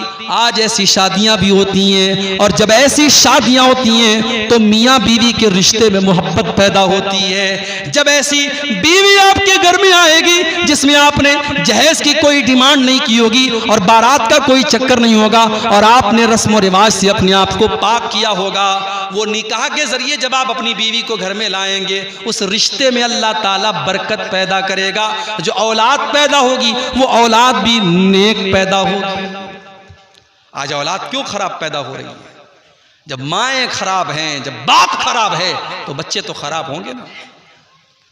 हजरत फातिमा को देखो, एक तरफ चक्की चला रही हैं, गोद में हसन और हुसैन को लिए हैं, हसन और हुसैन को दूध भी पिला रही हैं और चक्की भी चला रही हैं और जुबान पर तस्बीह के कलिमात भी हैं। मेरे प्यारे भाइयों, जो औरत अपने घर का काम भी कर रही है, अपने बच्चे को दूध भी पिला रही है और उसकी जुबान पर अल्लाह की तस्बीह के कलिमात हैं, जब वो बच्चा, उसकी गोद में पलने वाला बच्चा जब बड़ा होगा तो उस बच्चे के बुनियाद में, उस बच्चे के अंदर जो खून दौड़ रहा होगा उस नेक माँ का दौड़ रहा होगा। आज ऐसी माएँ कहाँ हमारे समाज में मिलती हैं। हमने तो जब रिश्ता देखना होता है, हम जब रिश्ता देखते हैं तो हम ये देखते हैं कि लड़की कितनी स्मार्ट है, कितनी खूबसूरत है, कितनी देखने में हैंडसम है, कितनी खूबसूरत है। हम तो खूबसूरती को मेयार बनाते हैं। अल्लाह के प्यारे नबी ने फरमाया तुनकहुल मरातुल अर्बईन, जब लड़कियों की शादी करो तो 4 चीज़ें देखी जाती हैं। 4 चीज़ें लड़की के अंदर देखी जाती हैं,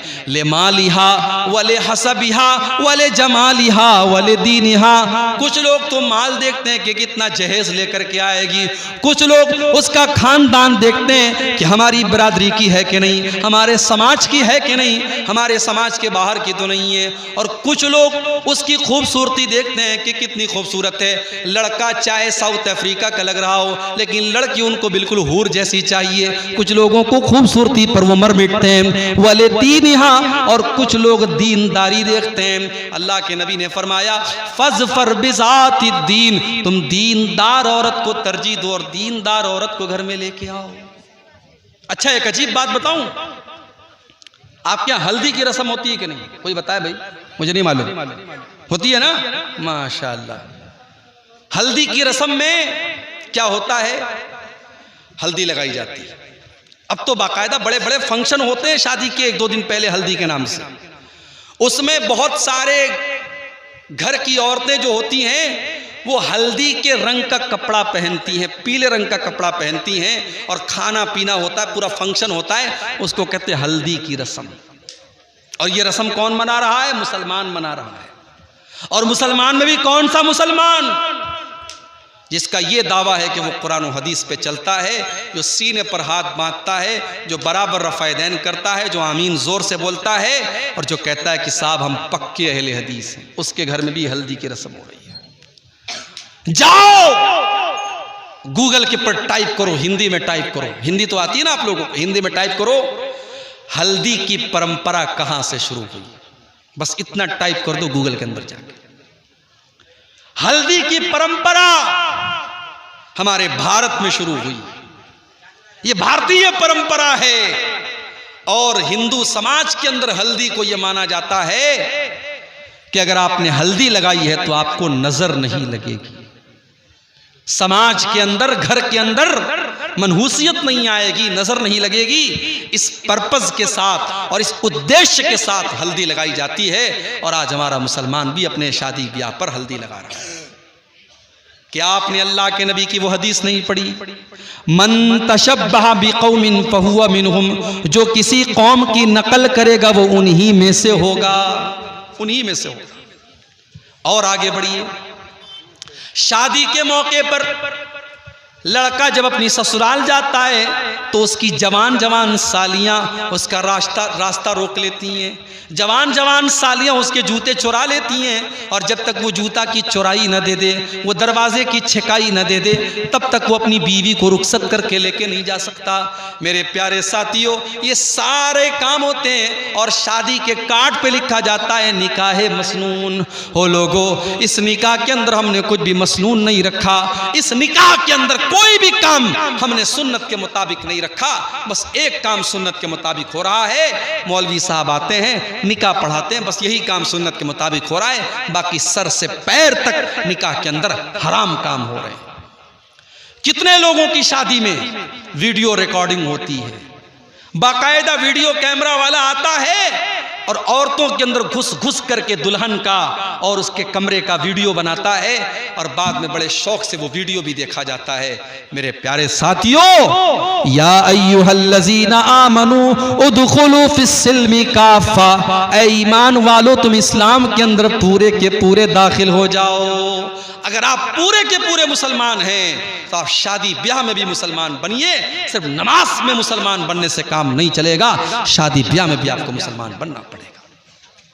और ये जहेज, इस जहेज ने तो आज जीना हराम कर दिया है समाज का। आज कितने गरीब बाप की बेटियां अपनी जवानी को पार कर रही हैं, 30 और 35 साल की हो गई हैं, और कोई वो खूबसूरत भी हैं, दीनदार भी हैं, पढ़ी लिखी भी हैं, मगर कोई उनका हाथ थामने को तैयार नहीं है, क्योंकि उनका बाप अपने होने वाले दामाद को बाइक नहीं दे सकता, 2 लाख रुपए कैश नहीं दे सकता, और जहेज नहीं दे सकता। मेरे प्यारे साथियों, इस जहेज की रस्म ने आज कितने गरीबों की बेटियों को अपने कदम हराम रास्ते की तरफ लेके जाने पर मजबूर किया है, और कितनी जवान बेटियों की जवानी ढल गई, और कितने घरों में बदकारी हो गई, और कितने बापों ने खुदकुशी कर ली और बेटियों ने खुदकुशी कर ली, मगर हमारी आंखें नहीं खुलती और हम इस रस्म से पीछा छुड़ाने को तैयार नहीं हैं, क्योंकि लालच भरा हुआ है दिल के अंदर। और निकाह के जरिए हम ये चाहते हैं कि हम अपने बेटे का सौदा कर लें और शादी के जरिए हम पैसा कमा लें। लड़का जितना क्वालिफाइड है और लड़के के पास अगर गवर्नमेंट जॉब है, सरकारी नौकरी है, तो उतने ज्यादा जहेज की डिमांड की जा रही है। मेरे प्यारे साथियों, हमने अपनी इन हरकतों से बेटी को बोझ बना दिया है, बेटी बोझ बन गई है। आज किसी को 2 बेटियां हों और तीसरी बेटी उसको हो जाए तो हॉस्पिटल की नर्स भी बड़ा धीरे से आके कहती है, साहब आपको बेटी हुई है। उसको पता है कि इसको कोई खुशी नहीं होगी। हाँ, बेटा अगर हुआ है तो हॉस्पिटल की नर्स भी आकर के कहेगी कि हमें मिठाई खिलाइए, हमें नजराना दीजिए, क्योंकि बेटा हुआ है तो कमा के लाएगा, और बेटी हुई है तो उसको जहेज देना पड़ेगा। हमने बेटियों को बोझ बना दिया है। मेरे प्यारे साथी, अल्लाह की कसम, अगर ये बेटियां बोझ होती तो अल्लाह अपने नबी को 4-4 बेटियां न देता। मेरे नबी को अल्लाह ने 4 बेटियों से नवाजा। सबसे बड़ी बेटी का नाम ज़ैनब था, उनकी शादी अबुल आस इब्न रबी से होती है। दूसरे नंबर की बेटी का नाम उम्मे कुलसूम है, उनका निकाह हज़रत उस्मान गनी के साथ होता है। तीसरी बेटी का नाम रुक़ैया है, उनका निकाह भी हज़रत उस्मान गनी के साथ होता है। पहले रुक़ैया का निकाह होता है, जब उनका इंतकाल हो जाता है तब उम्मे कुलसूम का निकाह होता है। एक आदमी के निकाह में 2 सगी बहनें एक साथ नहीं रह सकती। हाँ, एक बहन का इंतकाल हो जाए तो वो अपनी साली से शादी कर सकता है, लेकिन एक साथ 2 बहनों से शादी करना इस्लाम में हराम है। और चौथी बेटी अल्लाह के नबी की, जो सबसे छोटी और सबसे लाडली बेटी है, उसका निकाह होता है हजरत फातिमा के साथ। अगर बेटियां कलंक होती और बेटियां बोझ होती तो अल्लाह अपने नबी को 4-4 बेटियां न देता। मेरे भाइयों, इस जहेज की रस्म ने आज बेटियों को बोझ बना दिया है। आज हमें पूरा मुसलमान होने की जरूरत है। आज हमें अपने शादी ब्याह के सिस्टम को भी सुधारने की जरूरत है। आइए फिर से हम उसी आयत की तरफ बढ़ते हैं। कुरान करीम के दूसरे पारे की आयत है, या अय्युहल्लज़ीना आमनू उदखुलू फिस्सिल्मि काफ़ा। ऐ ईमान वालो, तुम इस्लाम के अंदर पूरे के पूरे दाखिल हो जाओ। अखलाक कैसा है हमारा? अखलाक कैसा है हमारा? लोगों के साथ हमारा व्यवहार कैसा है? लोगों के साथ हमारा सलूक कैसा है? नमाजी तो हैं हम 5 टाइम, मगर हमारा पड़ोसी हमसे परेशान है, गांव वाले हमसे परेशान हैं, हमारी जुबान से परेशान हैं। अगर आपका अखलाक अच्छा नहीं है तो आपकी नमाज कल क़यामत के दिन आपके मुंह के ऊपर मार दी जाएगी। मेरे भाई, अल्लाह के नबी फरमाते हैं, मा मिन शैइन यूज़ौ फिल मीज़ान अस्क़ल मिन हुस्निल खुलुक़ि। क़यामत के दिन इंसान के नामे आमाल में सबसे वजनदार चीज़ अगर कोई होगी तो उसके अच्छे अखलाक होंगे। हमारे नबी का अखलाक देखो, हमारे नबी का अखलाक देखो। आपने कभी अपनी जात के लिए किसी से बदला नहीं लिया, किसी से इंतकाम नहीं लिया। अपने खून के दुश्मनों को भी आपने माफ कर दिया। जब मक्का फतह हुआ और आपके वो दुश्मन जिन्होंने नमाज की हालत में आपके ऊपर गंदगी डाली थी, जिन्होंने आपको मक्का से निकाला था, जिन्होंने आपको बहुत तरीके की तकलीफें दी थी, आज वो सब के सब लाइन से खड़े हैं। अल्लाह के नबी पूछते हैं, बताओ तुम्हें मुझसे क्या उम्मीद है? सब के सब सर झुका करके कहते हैं, अय मोहम्मद, आप तो शरीफ बाप के शरीफ बेटे हैं, आपसे अच्छी उम्मीद है। अल्लाह के नबी फरमाते हैं, जाओ मैं तुमसे वही बात कहता हूं जो यूसुफ अलैहिस्सलाम ने अपने भाइयों से कही थी, ला तसरीबा अलैकुमुल यौम। जाओ, मुहम्मदुर रसूलुल्लाह किसी से बदला नहीं लेंगे। इज़हाबू अंतुमुत तुलका, जाओ तुम सब के सब आजाद हो। यह अखलाक अपने अंदर पैदा करो मेरे भाई। आज हमारे मुल्क के हालात भी बदल रहे हैं, नफरत की हवाएं बड़ी तेजी से चल रही हैं। आपके बिहार की सरजमीन पर अभी हालात अच्छे हैं, बेहतर हैं, मगर दूसरे इलाकों के हालात बहुत ज़्यादा बुरे हो रहे हैं। मगर मैं समझता हूं कि नफरत की इस आंधी को भी हम रोक सकते हैं। हमारा फार्मूला वही है जो हमारे नबी का फार्मूला था, और वो फार्मूला क्या था? इदफा बिल्लती हिया अहसन फैज़ल्लज़ी बैनका व बैनहु अदावतुन कान्नहु वलियुन हमीम। बुराई का बदला भलाई से दो, तुम्हारा कट्टर दुश्मन भी तुम्हारा जिगरी दोस्त बन जाएगा। मेरे नबी का हाल ये था कि जालिम से लिया जुल्म का बदला न किसी वक्त, जालिम से लिया जुल्म का बदला न किसी वक्त, मारा भी तो अखलाक की तलवार से मारा। मेरे नबी ने अपने दुश्मनों से भी बदला नहीं लिया। मेरे नबी ने अपने खून के दुश्मनों को भी माफ कर दिया। अपने अखलाक को बेहतर बनाओ मेरे प्यारे साथियों। और जब बात अखलाक की आई है तो सबसे पहले आपके अखलाक आपकी बीवी के साथ कैसे हैं, आपके परिवार के साथ कैसे हैं, आपके बच्चों के साथ कैसे हैं। आज तो हालात ये हैं कि आदमी जब सुबह सोया रहता है तो बच्चा स्कूल जाता है, और जब रात को घर आता है तो बच्चा सो चुका होता है। आज माँ बाप के पास अपने बच्चों के लिए टाइम नहीं है। माँ अलग मोबाइल में लगी है, बाप अलग मोबाइल में लगा है, और बच्चे अलग मोबाइल में लगे हैं। अपने बच्चों की तरबियत के लिए टाइम निकालो मेरे भाई। महाराष्ट्र के अंदर एक जगह है शोलापुर। एक मरतबा शोलापुर में एक प्रोग्राम में मैं गया, एक साहब के घर में गया। बड़े अच्छे आदमी थे, नेक आदमी थे। उन्होंने कहा, मौलवी साहब, मैं रात में जब सोता हूँ तो सूरे मुल्क पढ़ के ज़रूर सोता हूँ। अल्लाह के नबी की हदीस है कि जो रात को सूरह मुल्क पढ़ करके सोएगा अल्लाह उसको अजाब कब्र से बचाए। उन्होंने कहा मौलवी साहब मैं सूरह मुल्क पढ़ करके सोता हूं, और जब मैं सूरह मुल्क पढ़ता हूं तो मेरा 4 साल का पोता जो मेरे बगल में सोता है वो अपने दादा के मुंह से सूरह मुल्क सुनता है, और मेरा पोता सूरह मुल्क सुन सुन करके पूरी सूरह मुल्क याद कर चुका है। और 4 साल के उनके पोते से जब मैंने पूछा तो उसने फर फर फर पर पूरी सूरह मुल्क पढ़ के उसने मुझको सुना दी। सूरह मुल्क अच्छी खासी लंबी सूरत है, 2-2.5 सफ़े की सूरत है, और बड़े बड़े लोगों को याद नहीं होती, 4 साल के बच्चे को याद है। क्यों? क्योंकि उसने अपने दादा को पढ़ते हुए देखा है। मेरे भाइयों, बच्चे आपकी बात बाद में देखते हैं, आपका अमल पहले देखते हैं। बच्चा जब आपको गाली देते हुए देखता है, बच्चा जब आपको गुटखा खाते हुए देखता है, बच्चा जब आपको सिगरेट पीते हुए देखता है, बच्चा जब आपको गलत काम करते हुए देखता है, बच्चा आपसे सीखता है। अपने बच्चों की तरबियत पर भी आप ध्यान दीजिए। अरबी का एक शायर कहता है, लईसल यतीमु मन इंतहा अबवाहु मिन हम्मिल हयाती व खल्लफाहु जलीला। यतीम वो नहीं है जिसके माँ बाप उसको दुनिया से छोड़ के चले जाएं। यतीम वो बच्चा नहीं है जिसकी माँ का इंतकाल हो जाए, जिसके बाप का इंतकाल हो जाए। इन्नल यतीमा हुवल्लज़ी तल्क़ा लहू उम्मन तखल्लत अव्वबन मशगूला। कहता है कि यतीम तो वो है जिसकी माँ के पास उसके लिए समय न हो और जिसके बाप के पास उसके लिए टाइम न हो। बाप इतना बिजी हो कि बच्चे को टाइम न दे सके, और माँ इतनी बिजी हो कि बच्चे को टाइम न दे सके, वो बच्चा यतीम है, वो बच्चा यतीम है। मेरे प्यारे साथियों, आपका अखलाक समाज के साथ कैसा है ये बाद में देखा जाएगा, आपके परिवार के साथ कैसा है ये पहले देखा जाएगा। इसीलिए अल्लाह के नबी फरमाते हैं, खैरुकुम खैरुकुम ले अहलिही व अना खैरुकुम ले अहली। तो मैं सबसे बेहतरीन इंसान वो है जो अपने परिवार के लिए बेहतर हो, और मैं भी तुम्हें अपने परिवार के लिए सबसे बेहतर हूं। अल्लाह के नबी अपनी बीवियों से हंसी मजाक भी करते थे। सफर में आप जा रहे हैं, आपकी आदत थी, आप सफर में कुरानदाजी करते थे। जिस बीवी का नाम आता था उस बीवी को सफर में लेकर के जाते थे।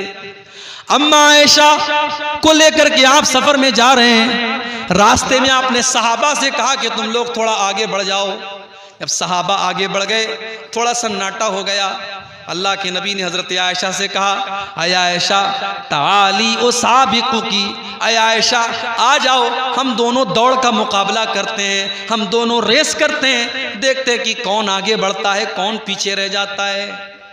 इससे एक सबक ये भी मिला कि जब बीवी के साथ आप रोमांस करें तो अकेले में करें, बीवी के साथ हंसी मजाक करें तो अकेले में करें। बीवी के साथ हंसी मजाक और रोमांस ये पब्लिक प्लेस पे नहीं किया जाता, अकेले में किया जाता। सहाबा जब आगे निकल गए और सन्नाटा हो गया, अल्लाह के नबी ने कहा, आयशा चलो हम दोनों दौड़ का मुकाबला करते हैं।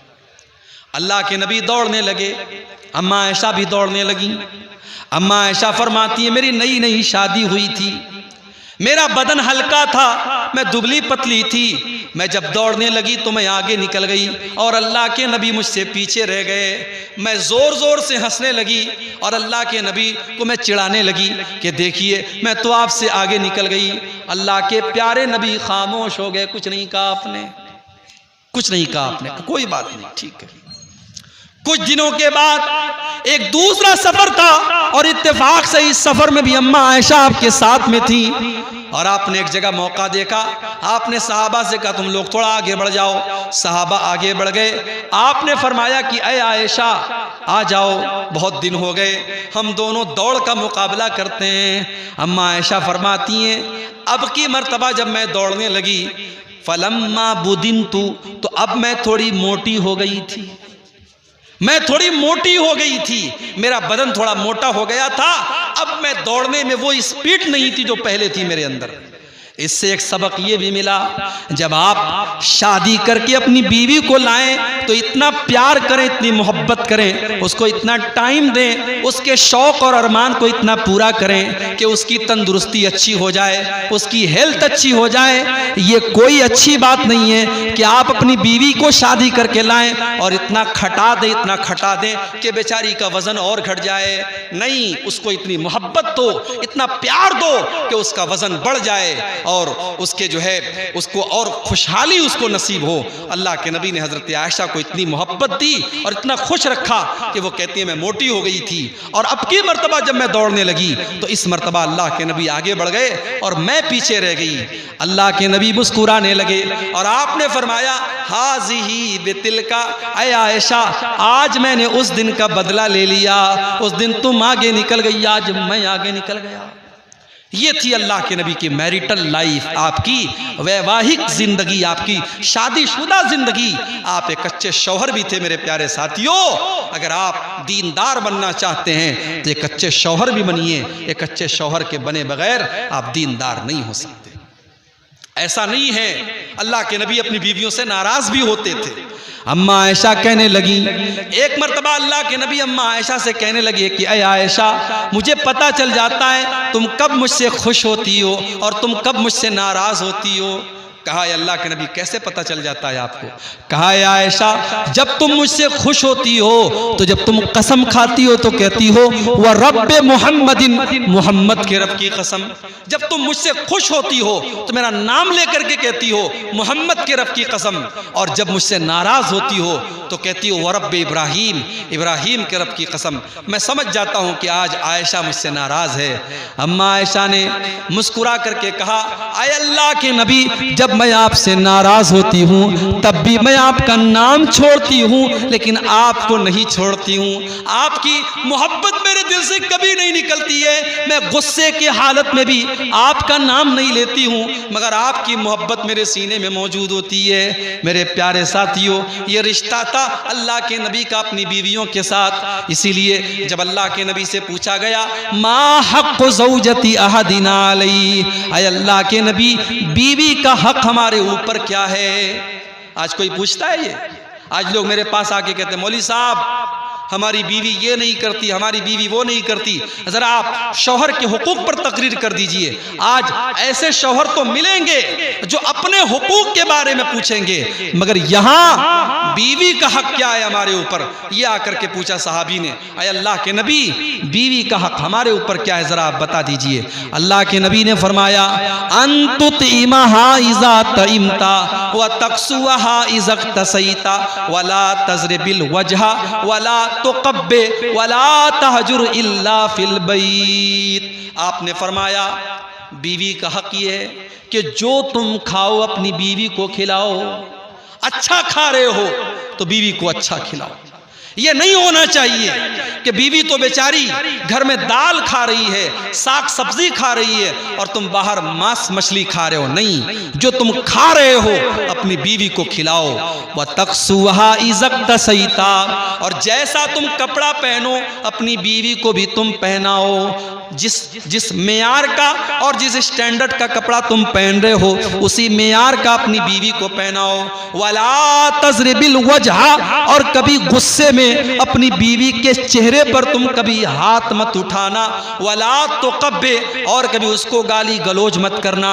वला तहजुर इल्ला फिल बैत, और अगर बीवी से गुस्सा हो जाओ, नाराजगी हो जाए तो कभी उसको घर के बाहर मत निकालो।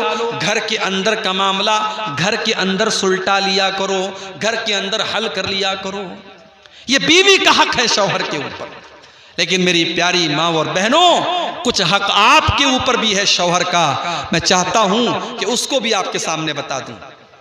अल्लाह के नबी से पूछा गया अय्युन निसाई खैर, ऐ अल्लाह के नबी कौन सी औरत सबसे अच्छी है? आपने फरमाया अल्लती तसुर्रुहु इज़ा नज़र, जब शौहर देखे तो खुश हो जाए। जलसे में जा रही है, सज के जा रही है, संवर के जा रही है, मेकअप करके जा रही है, खुशबू लगा के जा रही है। जबकि जलसे में खुशबू लगा करके सज करके संवर करके जाना हराम है, हराम हराम है। जब इस्लाम की ये तालीम है कि बीवी और औरत अपने पायल की आवाज को भी गैर मर्दों तक न पहुंचाए, तो औरत का खुशबू लगा करके जलसे और तकरीर में जाना जायज कैसे हो जाएगा? मेरी प्यारी माओ बहनों, अगर आप शादीशुदा हैं तो आपकी ज़ेबो ज़ीनत का हकदार आपका शौहर है। आप अपने आप को मेंटेन करके रखिए, अपने आप को मुज़य्यन करके रखिए, सजा करके रखिए, संवार करके रखिए, आपका शौहर आपको देखे तो खुश हो जाए। उसके बाद फरमाया व तुतीउहु इज़ा अमर, जब शौहर देखे तो खुश हो जाए, और जब शौहर किसी बात का हुक्म दे तो बीवी उसकी बात माने। आजकल की बीवियां मनवाती ज्यादा हैं और मानती कम हैं। वो लतीफा आपने सुना है ना, एक आदमी गया और देखा कि मस्जिद में तहज्जुद की नमाज एक आदमी पढ़ रहा है। उसने कहा भाई साहब आपने तहज्जुद की नमाज आप पढ़ रहे हैं मस्जिद में, कैसे आपकी नींद कैसे खुलती है? कहा कि भाई साहब मैंने दूसरी शादी कर ली है, मेरी एक शादी हुई थी, मैंने दूसरी शादी कर ली है, और इसलिए मैं तहज्जुद की नमाज में मस्जिद में हाजिर रहता हूं और डेली मैं मस्जिद में आकर के तहज्जुद पढ़ता हूं। तो उसने कहा बड़ी अच्छी बात है, उसने भी दूसरी शादी कर ली, और जब उसने दूसरी शादी कर ली तो उसकी बीवी ने भी घर से निकाल दिया। अब वो दोनों मिल करके बेचारे दोनों जो है मस्जिद में तहज्जुद की नमाज पढ़ रहे हैं।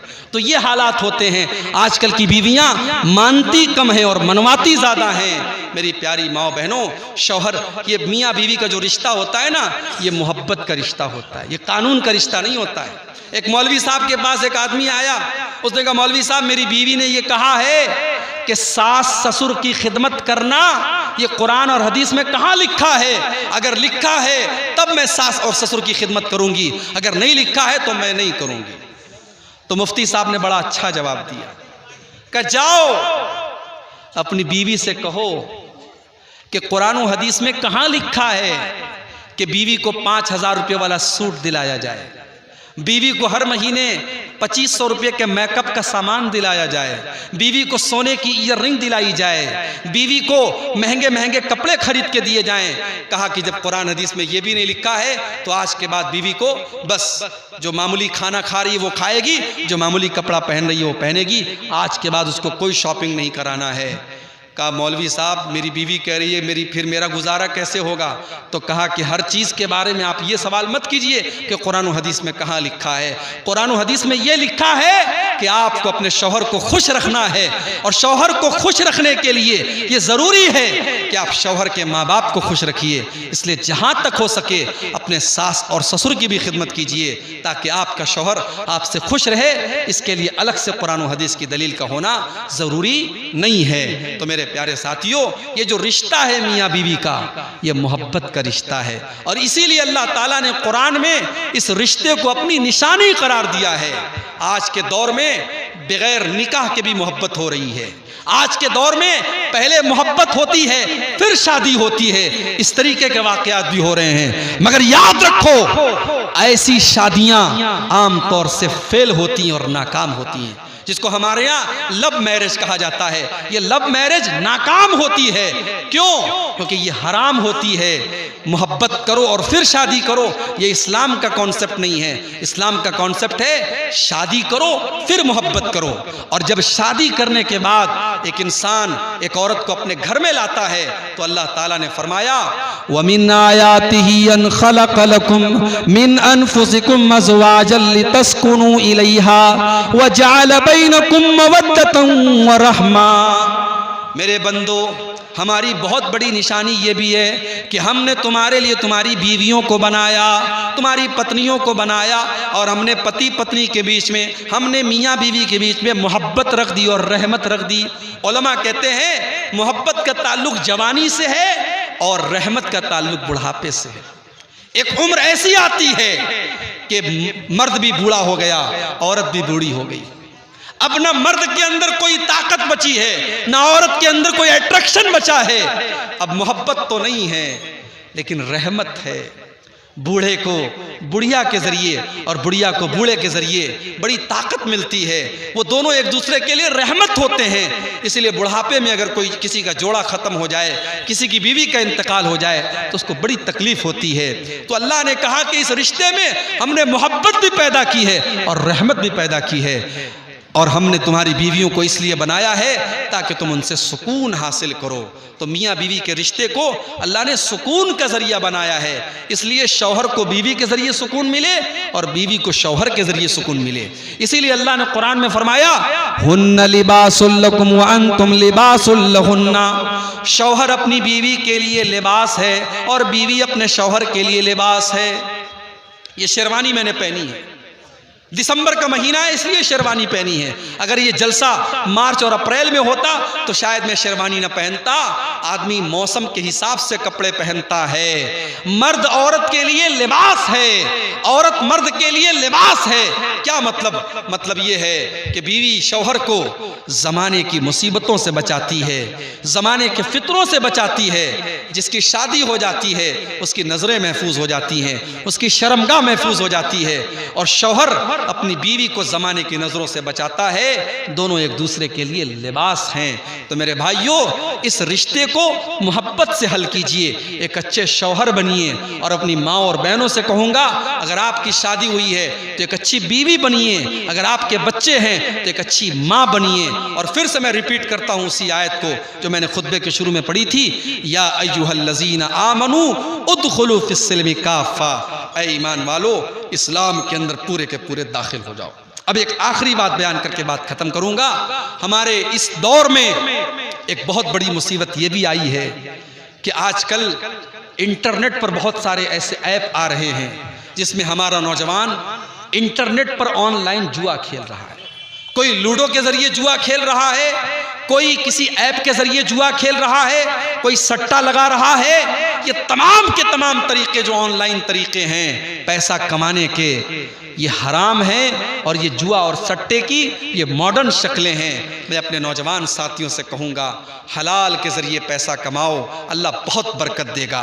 हलाल रोज़ी कमाने के बहुत सारे रास्ते हैं, आपको हराम रास्ता अपनाने की ज़रूरत नहीं है मेरे भाई। अल्लाह के नबी ने फरमाया, याती अलन्नासी ज़मानुन ला युबालिल मरउ मिन ऐना खज़ल माल। एक ज़माना ऐसा आने वाला है जब इंसान परवाह नहीं करेगा कि माल हलाल तरीके से कमा रहा है या हराम तरीके से कमा रहा है। 4 दिन की ज़िंदगी है मेरे भाई, हराम कमाई खा करके और अपने बच्चों को खिला करके अपनी आखिरत को तबाह मत कीजिए। कम खाइए लेकिन हलाल खाइए। हलाल की सूखी रोटी हराम के मुर्ग से और हराम की मुरगन ग़िज़ाओं से बेहतर है। मेरे प्यारे साथियों, सहाबे किराम को आप देखिए, अल्लाह के नबी को देखिए, कितनी एहतियात करते थे। अल्लाह के नबी मस्जिद में बैठे हुए हैं, आपके नवासे हज़रत हसन रज़ी अल्लाह तआला अन्हु 4 साल के बच्चे हैं, मस्जिद में खेल रहे हैं और सदका की खजूरें आई हुई हैं और एक खजूर उठा करके हज़रत हसन ने मुंह में डाल दी। 4 साल का बच्चा कितना बड़ा होता है, लेकिन अल्लाह के नबी ने यह पसंद नहीं किया कि मेरे 4 साल के नवासे के पेट में हराम की कमाई जाए। आपने कहा, अपने 4 साल के नवासे से आपने कहा, कख कख बेटा इसको थूक दे, थूक दे। और उसके बाद आपने फरमाया, अमा शऊरत अन्ना ला नाकुलु सदका। मेरे बच्चे, क्या तुझको पता नहीं है हम सदका नहीं खाते? तो नबी का नवासा है तो सदका नहीं खा सकता। अल्लाह के नबी ने अपने 4 साल के बच्चों को बताया क्या हलाल है क्या हराम है। मेरे प्यारे भाइयों, अगर आपका बच्चा कोई हराम तरीके से पैसा कमा रहा है तो आप पूछिए, अगर हराम का पैसा आपके घर में आ रहा है और आप शौक से खा रहे हैं तो उस गुनाह में आप भी शामिल माने जाएंगे। इसलिए अपनी कमाई को भी आप हलाल कीजिए। और मैं अपने उन भाइयों से जो बिजनेस करते हैं, कारोबार करते हैं, मैं उनसे कहूँगा, आप उलमा से अपने ताल्लुक़ को जोड़िए, उलमा से कांटेक्ट कीजिए। कोई अगर बिजनेस आपको अच्छा लग रहा है, कोई कारोबार अच्छा लग रहा है, आप पहले पता कीजिए ये कारोबार सही है कि नहीं है, ये बिजनेस सही है कि नहीं है। अभी कल कलियाचक में मेरा प्रोग्राम था, वहां लोगों ने मुझे बताया कि औरतें बीड़ी बनाती हैं, औरतें बीड़ी बनाती हैं, और खास तौर से वो औरतें जो बेवा हो जाती हैं या जो तलाकशुदा हो जाती हैं, जिनका कोई सहारा नहीं है, वो बेचारी बीड़ी बना करके अपनी ज़िंदगी गुजारती हैं। मैंने कहा ये कोई दलील नहीं है। अगर कोई औरत बेवा है उसको सहारा दिया जाए, उसकी दूसरी शादी कराई जाए। हाँ, अगर बहुत उम्र दराज हो गई है, शादी के लायक नहीं है, तो उसका कोई और इंतज़ाम किया जाए, लोग उसकी मदद करें या कोई हलाल काम उसको दिया जाए। मैंने कहा बीड़ी जब हराम है तो बीड़ी का कारोबार भी हराम है, बीड़ी बनाना भी हराम है। अल्लाह ने कुरान में फरमाया वला तावनु अलल इस्म वल उद्वान, गुनाह के काम में तुम एक दूसरे की मदद मत करो। मेरे प्यारे साथियों, आप कोई भी काम धंधा करें, कोशिश करें कि हलाल कारोबार करें। अगर किसी बिजनेस के बारे में शक है, पहले आप आलिम दीन से पूछिए। जैसे आप नमाज के मसले पूछते हैं, वजू के मसले पूछते हैं, गुस्ल के मसले पूछते हैं, कारोबार के मसले भी आप पूछिए। आप पैसा कमाने के मामले में आज़ाद नहीं हैं कि जैसे मन चले और जैसे जी चाहे आप पैसा कमाएं। कल क़यामत के दिन आपको हिसाब देना होगा। मिन ऐन इक्तसबा, तुमने माल कहाँ से कमाया था और कहाँ पर तुमने खर्च किया था, इन दोनों का हिसाब हमें अल्लाह को देना पड़ेगा। तो ये चंद बातें थी जो मैंने आपके सामने कुरान करीम के दूसरे पारे की रोशनी में रखी कि हमें और आपको इस्लाम